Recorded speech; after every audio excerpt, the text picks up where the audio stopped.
Olá, tudo bem? Espero que todos estejam bem. Vamos dar continuidade ao nosso projeto de Bíblia em áudio aqui para a gente estar edificando a nossa fé e nosso espírito. Vamos lá? Para quem não me conhece, eu sou missionária Roberta Lima, levantada e escolhida por Deus para estar aqui auxiliando você no seu processo com o Senhor, ok? Através da leitura da palavra, para a gente estar aqui edificando a nossa fé e nosso espírito, para ficarmos cada vez mais parecidos com Jesus e mais próximos de Deus, tá bom? Abra a tua Bíblia no Evangelho de João, capítulo 8, versículo 1, que fala assim: Depois todos foram para casa, mas Jesus foi para o Monte das Oliveiras. De madrugada, ele voltou ao pátio do templo e o povo se reuniu em volta dele. Jesus estava sentado ensinando a todos. Alguns mestres da lei e os fariseus levaram a Jesus uma mulher que tinha sido apanhada em adultério e a obrigaram a ficar de pé no meio de todos. Eles disseram: Mestre, essa mulher foi apanhada no ato de adultério. De acordo com a lei de Moisés nos deu, as mulheres adúlteras devem ser mortas a pedradas. Mas o que é que o Senhor diz sobre isso? Eles fizeram essa pergunta para conseguir uma prova contra Jesus, pois queriam acusá-lo. Mas ele se abaixou e começou a escrever no chão com o dedo. E com ele continuaram a fazer a mesma pergunta. Jesus endireitou o corpo e disse a eles: Quem de vocês estiver sem pecado, que seja o primeiro a atirar a pedra nesta mulher. Depois abaixou-se outra vez e continuou a escrever no chão. Quando ouviram isso, todos foram embora, um por um, começando pelos mais velhos. Ficaram só Jesus e a mulher, e ela continuou ali, de pé. Então Jesus endireitou o corpo e disse: Mulher, onde eles estão? Onde estão eles? Não ficou ninguém para condenar você? Ninguém, Senhor, respondeu ela. Jesus disse: Pois eu também não condeno você. Vá e não peques mais. De novo Jesus começou a falar com eles e disse: Eu sou a luz do mundo. Quem me segue nunca andará na escuridão, mas terá a luz da vida. Os fariseus disseram a Jesus: Agora você está falando a favor de você mesmo. Por isso que você diz que não tem valor. Jesus respondeu: Embora eu esteja falando a favor de mim, mesmo que eu digo tem valor porque é a verdade. Pois eu sei que de mim vem, pois eu sei de onde vim e para onde vou. Mas vocês não sabem de nada de onde vim e nem para onde vou. Vocês julgam de modo puramente humano, mas eu não julgo ninguém. E se eu julgar, o meu julgamento é verdadeiro, porque não julgo sozinho, pois o Pai que me enviou está comigo. Na lei de vocês está escrito que quando duas testemunhas concordam o que dizem, é verdade. Eu dou testemunha a respeito de mim mesmo, e o Pai que me enviou também testemunha o meu respeito. Onde está o seu pai? Perguntaram. Jesus respondeu: Vocês não me conhecem e também não conhecem o meu pai. Se de fato me conhecessem, conheceriam também o meu pai. Jesus disse essas coisas quando estava ensinando no pátio do templo, perto da caixa das ofertas. Ninguém o prendeu porque ainda não tinha chegado a sua hora. Jesus disse outra vez: Eu vou embora e vocês vão me procurar, porém morrerão sem o perdão dos meus pecados. Para onde eu vou, vocês não podem ir. Os líderes judeus disseram: Ele diz que nós não podemos ir para onde ele vai. Será que ele vai se matar? Jesus continuou: Vocês são daqui de baixo, eu sou lá de cima. Vocês são deste mundo, mas eu não sou deste mundo. Por isso, eu disse que muitos de vocês vão morrer sem o perdão dos meus pecados. De fato, morrerão sem o perdão dos seus pecados, se não crerem que eu sou quem sou. Quem é você? Perguntaram a Jesus. E ele respondeu: Desde o começo eu disse quem eu sou. Existem muitas coisas a respeito de vocês das quais eu preciso falar e as quais eu preciso julgar. Porém, quem me enviou é verdadeiro, e eu digo ao mundo somente o que ele me diz. Eles não entenderam o que ele estava falando a respeito do Pai. Por isso Jesus disse: Quando vocês levantarem o Filho do Homem, sabendo que eu sou quem sou, saberão quem eu sou quem sou, e saberão também que não faço nada por minha conta, mas falo somente o que meu Pai me ensinou. Quem me enviou está comigo e não me deixou sozinho, pois faço sempre o que lhe agrada. Quando Jesus disse isso, muitos creram nele. Então Jesus disse para os que creram nele: se vocês continuarem a obedecer aos meus mandamentos, aos meus ensinamentos, serão de fato meus discípulos, e conhecerão a verdade, e a verdade os libertará. Eles responderam: nós somos descendentes de Abraão e nunca fomos escravos de ninguém. Como é que você diz que ficaremos livres? Jesus disse: eu afirmo a vocês que isso é verdade. Quem pecar é escravo do pecado. O escravo não fica sempre com a família, mas o filho sempre faz parte da família. Se os filhos os libertar, vocês serão de fato livres. Eu sei que vocês são descendentes de Abraão, porém estão tentando me matar porque não aceitam os meus ensinamentos. Eu falo das coisas que meu pai me mostrou, mas vocês fazem o que aprenderam com o pai de vocês. O nosso pai é Abraão, responderam eles. Então Jesus disse: se vocês fossem de fato filhos de Abraão, fariam o que ele fez. Mas eu lhes tenho dito a verdade que ouvi de Deus. E assim mesmo vocês estão tentando me matar. Abraão nunca fez uma coisa assim. Vocês estão fazendo o que o pai de vocês fez.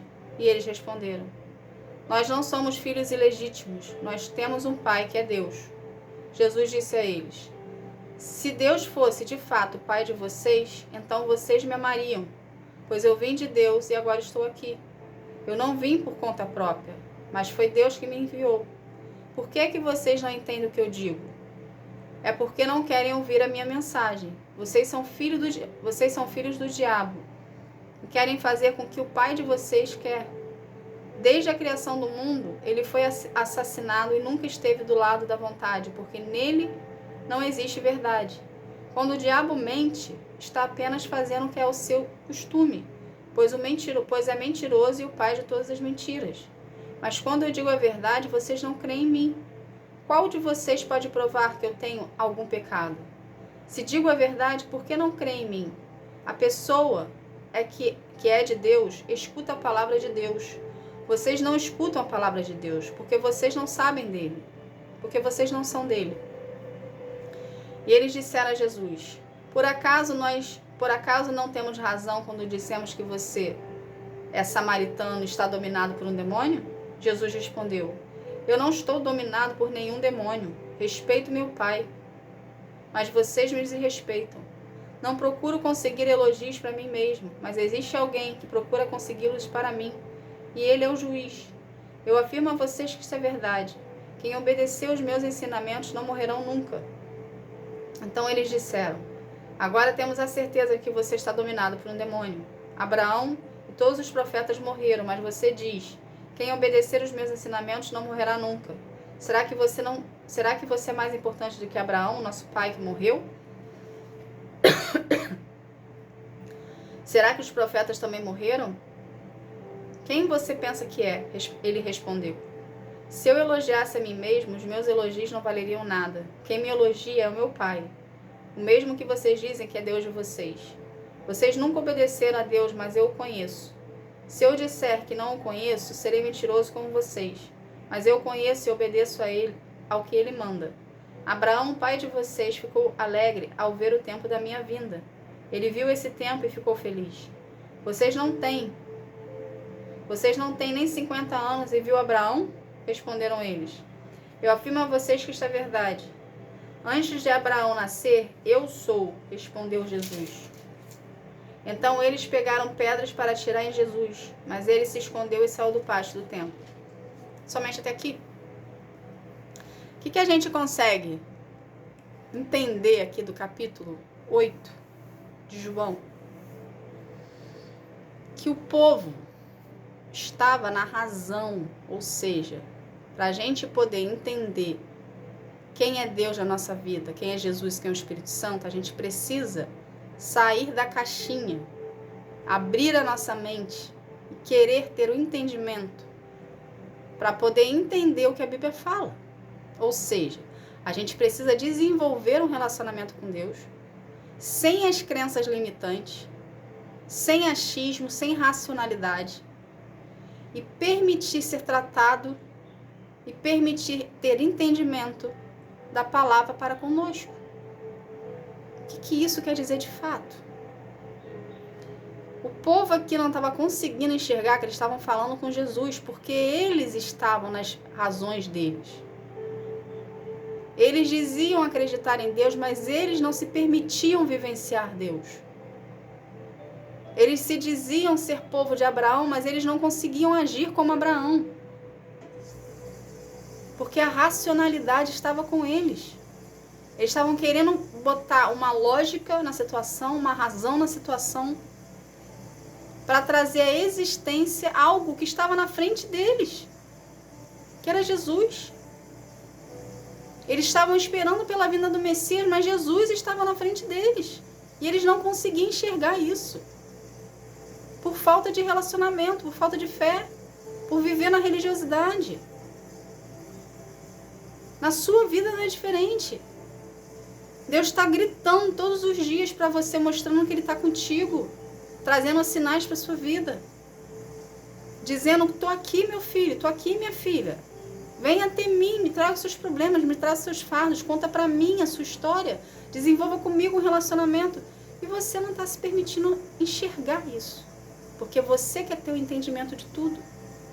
Só que as coisas de Deus a gente tem que abrir mão do nosso controle e se submeter à autoridade do Senhor e deixar Deus trabalhar na nossa vida conforme a vontade dEle, sem colocar limites. Para Deus não existe limites. Deus faz do jeito que Ele quer, na hora que Ele quer. Ele fala do jeito que Ele quer, na hora que Ele quer. Ele age individualmente na vida de cada filho. O que Ele faz na minha vida não é a mesma coisa que Ele vai fazer na sua vida. Somos diferentes, propósito diferente, pessoas diferentes. O jeito de tratar é diferente, a intimidade é diferente. Porque você vai denotar uma fé em cima de Deus de uma forma diferente do que eu denoto. Você vai abrir mão até um certo limite. O outro vai abrir mão 100%. Quanto mais a gente se doar para Deus, mais a gente tem o retorno dele. Então é individual. Entende? Então não seja como essas pessoas aqui da Bíblia, que era povo de Deus, acreditava na palavra, mas eles não viviam a palavra por quê? Porque eles se limitavam. Eles não se permitiam conhecer mais a fundo a presença do Senhor, a buscar mais o Senhor, porque eles queriam viver na razão. Andar com Deus não é andar na razão. A razão é Ele. Nós somos vulneráveis à presença dEle. Nós precisamos ter o coração aberto para o Senhor. Permitir enxergar com os olhos da fé, enxergar com os olhos espirituais que Deus está do nosso lado, que Ele está tratando a gente, que Ele está moldando a gente e preparando a gente para o que está por vir. Não creia em Jesus da boca para fora, mas creia em Jesus através do seu coração. Desenvolva um relacionamento com o Senhor de intimidade. Queira ter Deus na sua vida, de verdade, sem fachada, sem mostrar para o outro que você é um cara bom, que você é uma pessoa santa. Sem. Santo é só Jesus. Nós não somos santos. Nós somos pecadores. Estamos tentando ser santos. Essa tentativa é o seu relacionamento e o seu desenvolvimento com o Senhor. Ok? Então, busque a presença do Senhor. Fidelize o Senhor na sua vida. E queira ser uma com Deus, sem razão. Deixa a emoção para com o Senhor tomar conta. Tá bom? Essa foi a palavra que Deus abençoe a sua vida. Fique na paz. Tchau, tchau.